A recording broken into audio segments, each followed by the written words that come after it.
All right, everybody, good morning and welcome back to the KSR YouTube channel. We are working on the Vice Grip Garage Chevelle again today. Got a little bit more work to do before we head to the track with it tomorrow. We're also going to try and dyno it tonight just to test out the new torque converter, see exactly how all that's working, see what the gearing works out to be with the shorter tires than what he had on it last time it was here.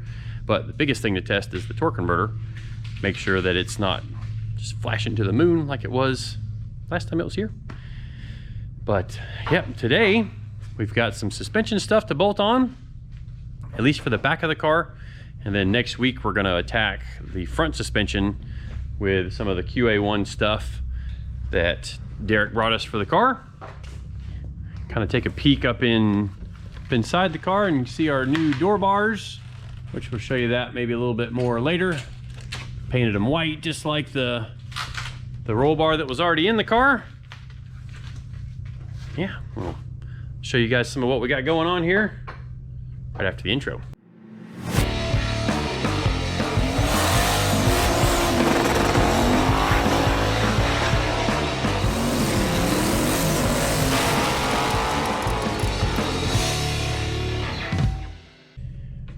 All right, so first order of business today, Derek sent us some QA1 double adjustable shocks for the rear of Independence. Right now what's on there are air shocks. And if you guys didn't know, air shocks are not great for drag racing. Basically there's not much dampening force in there. I mean, the shocks have a little bit, you know, in the actual shock itself, but it's nowhere near what we need for racing. So we're gonna try and fix that today with these QA1 double adjustable shocks. They come with all kinds of different brackets and stuff. You can see that's the top bracket that will convert to the mount there. And then we get a little bit of height adjustment on the lower. See kind of how they end up here. Got a good bit of stuff to install. And with doing this, we won't have to go have the car aligned, which works out really well, so we can still make it to the track tomorrow. Yeah, tomorrow's Saturday. It's gonna be cold, like real cold, out at Gainesville Raceway. We're gonna head out there and go have some fun.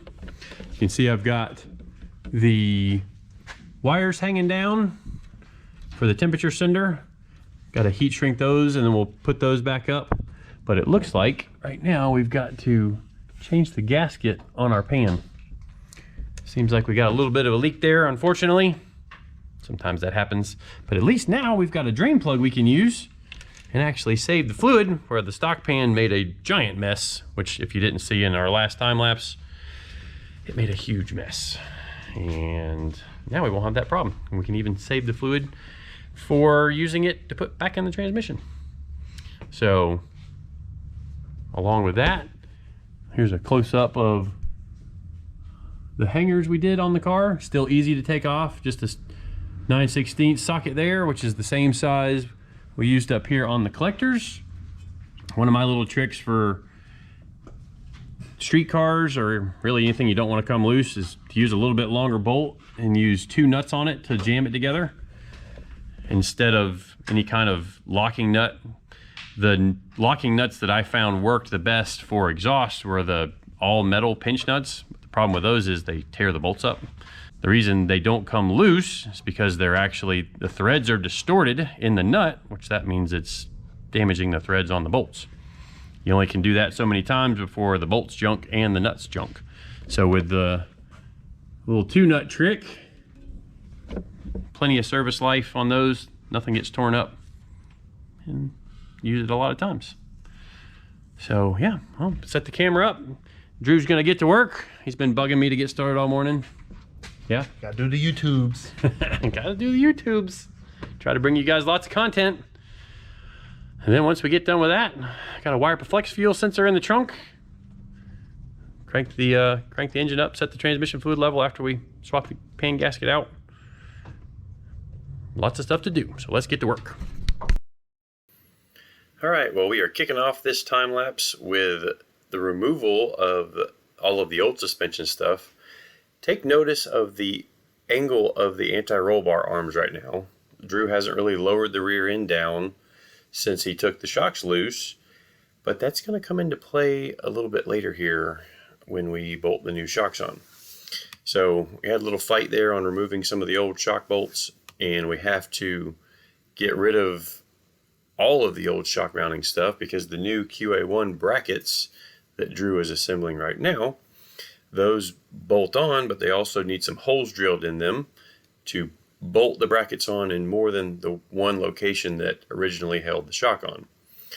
So moving along with that, and now he's going to go ahead and assemble the rear coilover.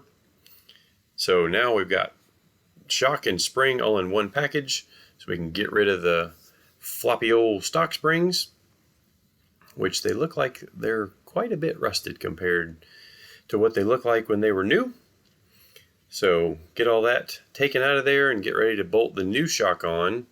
And here's where we start seeing some problems. So you can see, to get the shock bolted on, the anti-roll bar arms were almost at a 90-degree angle to each other. Well, that's where the car used to sit at ride height. So obviously that's a bit of a problem, as well as the brake line is now running right through the middle of the coils, and that's not going to work. So we decided to rip the shocks back out, cut the brake lines off of the rear end, the tabs that mount them.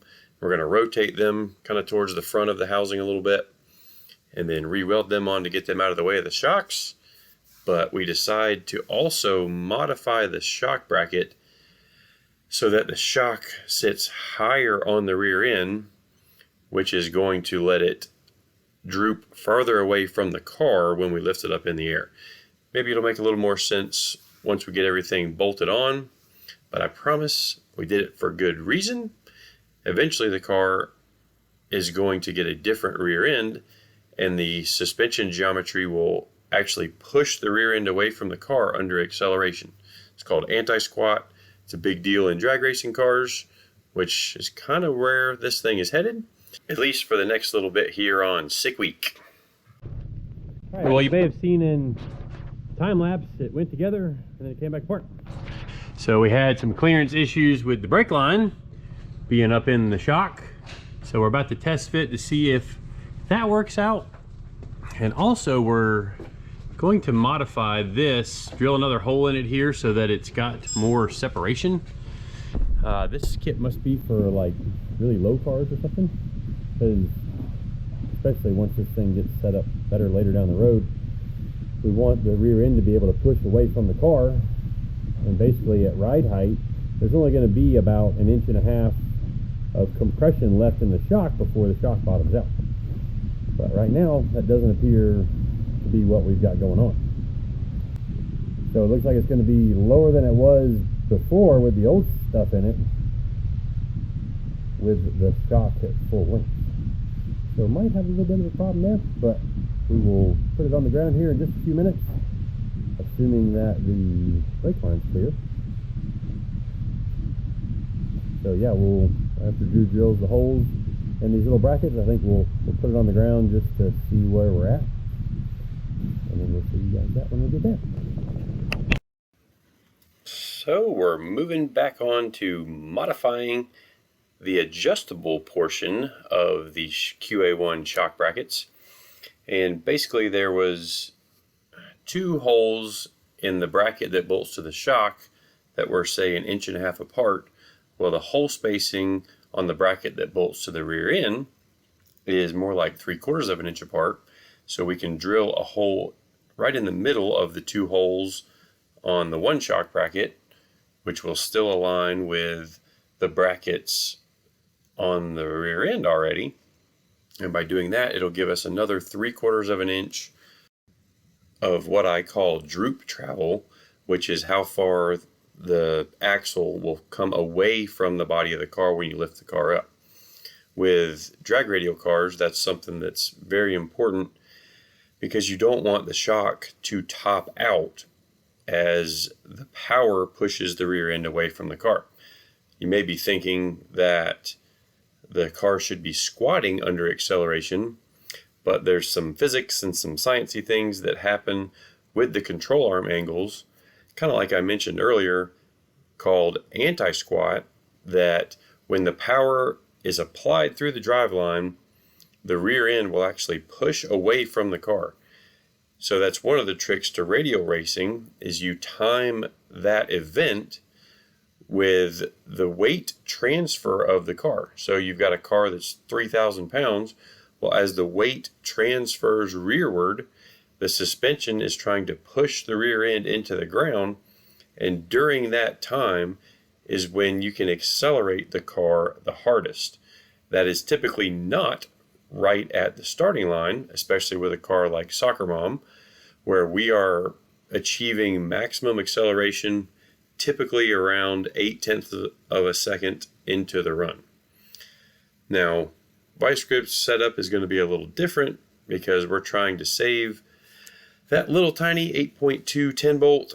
We're trying to leave a little bit softer than normal to try and save that little thing, and I think we're going to probably be struggling to keep the car in the 10s. It's probably going to go pretty quick, and we'll have to figure out how to deal with that when we get to the track with it. So figured I'd leave the time-lapse portion of swapping the pan gasket. We tried to reuse the old gasket because I wasn't a huge fan of the gasket that came with the transmission pan kit. There was a little spot on it, and the other gasket stayed stuck to the transmission itself. Thought it was going to work. It didn't. That one's on me. Gonna have to swap that out and get back with a new gasket. All right, well, I'm back on the Chevelle now. Got to wrap up our temperature sensor wiring as well as our trans brake solenoid wiring. And basically how I'm going to do the transmission temperature, I've got them just extended through the floor and they're on a spool. So I'm going to heat shrink the last couple of feet of this. That way it'll be wrapped in heat shrink tubing, be nice and neat, and then we'll pull it over by where the ECU's at. And then with the trans brake solenoid, I have to do the opposite because the wiring is terminated at the Holley solid state driver that we're using for the trans brake control. So since that end is mounted, I have to bring the wiring through from the other side. So shouldn't be too big of a deal, but I'm gonna get started on doing that. And Derek is on his way now down from Tennessee. Hopefully by the time I finish this, we'll be ready to put it back on the dyno, make a few pulls on the dyno, hang out with Derek a little bit. And unfortunately, our track event got canceled tomorrow. About 3 o'clock this afternoon. Saw it on Facebook that they canceled it because it's going to be too cold. So we got to figure out some other way to get to the racetrack before we leave for sick week. Have some ideas for that, but we're still putting some wheels in motion as far as making that all happen. So I'm going to get back to work on wiring this up, and we'll be ready for the dyno. All right, so one more quick time lapse here.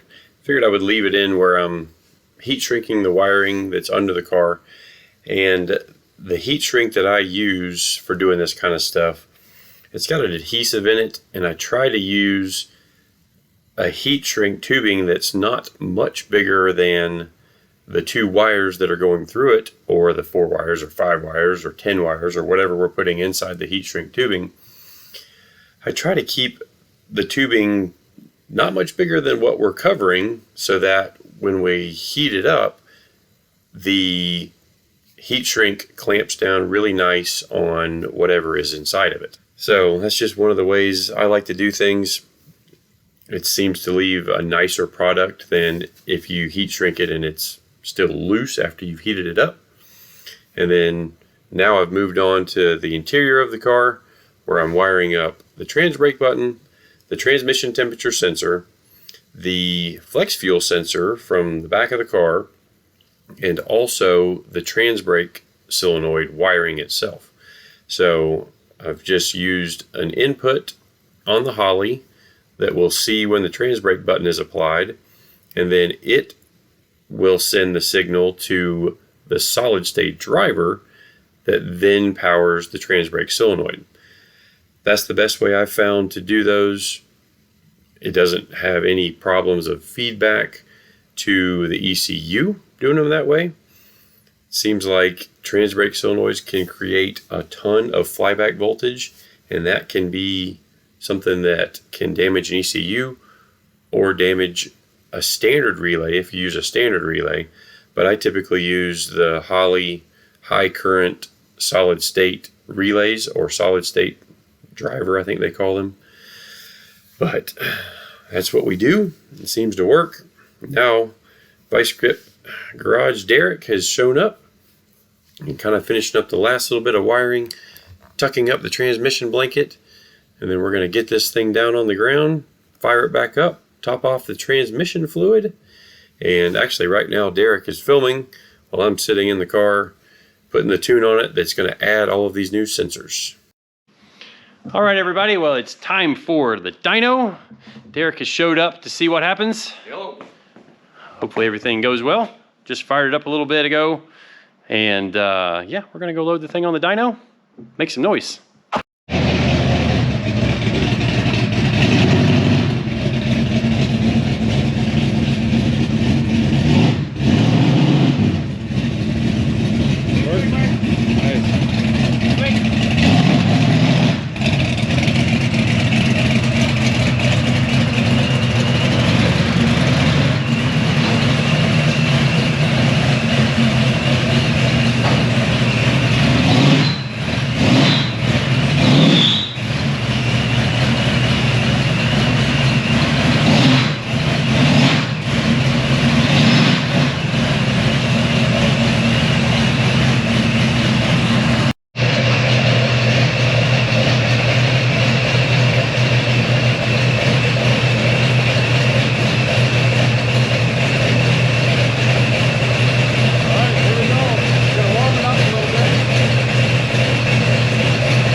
I jinxed it. All right, let's try this again. All right, well, everybody, sometimes race cars just don't do what you think they're gonna do. Seems like the converter is still very much on the loose side. Basically, as soon as I went to wide open throttle, she went right to the rev limiter, and that's not gonna work. It's just not gonna work. So I think the plan is we're gonna chuck one of my spare converters in the car, which if anything will be way too tight for the car, but that's gonna be a lot better than Derek just driving down the track pinned to the rev limiter. That just wouldn't be any fun. No, it sounds hard on parts. Very hard on parts, hard on everything. Hard on my cholesterol too. Cholesterol or blood pressure? Both. Probably, yeah.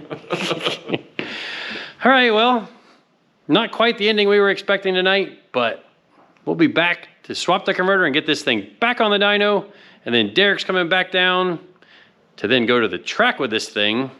We've still got to swap the front suspension too. Lots of work. Whew. Thanks, Kevin. See you later. All right, appreciate everybody watching and subscribing. See you guys next time. Well, let's try something new on the KSR channel. So I'm doing a screen record, but I also have my microphone plugged in so that I can record the audio, and I'm going to walk you guys through some data analysis. So after the pull on the dyno where Derek was there, I decided on the way home that night that a good way to test the torque converter was going to be to just take the supercharger belt off and run the car on engine only. And the reason for that is if we had some kind of internal transmission problem and the torque converter reacted the same way with, 400 to 500 less horsepower without the boost, I would know there's something going on inside the transmission. Well, this very long pull that hopefully my mouse is showing up on, that's the pull without the supercharger hooked up. It put out basically, I think, 450 wheel horsepower on this pull, and you can see that it comes up here where we call this the rollover on the torque converter stall. Stall's about 4,500, and with the boost hooked up, she comes right up to 6,200, and this little spike down here is where it touches the rev limiter. Well, obviously the converter is just set up way too loose. Ideally, we're looking for somewhere around a 4,500 rollover with all of the power. So like I said, we're going to try and put my converter in the car, see what that does. I expect that it will be way closer than either of the converters that Derek's had so far for the car. And hopefully with this information that we have now, we can talk to Circle D. They can make some changes in their converter and get that pretty billet converter all worked out and matched exactly for Derek's engine combination and weight. And then I can have my spare converter back and we can put the Circle D back in. But to make our track event and to probably make sick week, we're going to put my converter in, see how it reacts, and if everything's close enough, probably go ahead and send it for sick week. And then after that, we'll work out what to do with the Circle D converter. So that's going to wrap up this video. Hope you enjoyed a little bit of data analysis. I will probably be doing more of this, especially during our sick week pulls, and we can show you where we gain and lose ET compared to our different runs throughout the week, and what we do with our boost controller on Soccer Mom to try and go faster. So I appreciate everybody watching. Welcome all of you new subscribers from the Vice Grip Garage channel. Hopefully you enjoy some of our race car content as well as sick week coverage and helping out with other YouTubers and their cars. So thanks again for watching. Please subscribe if you haven't already. We'll see you guys next time.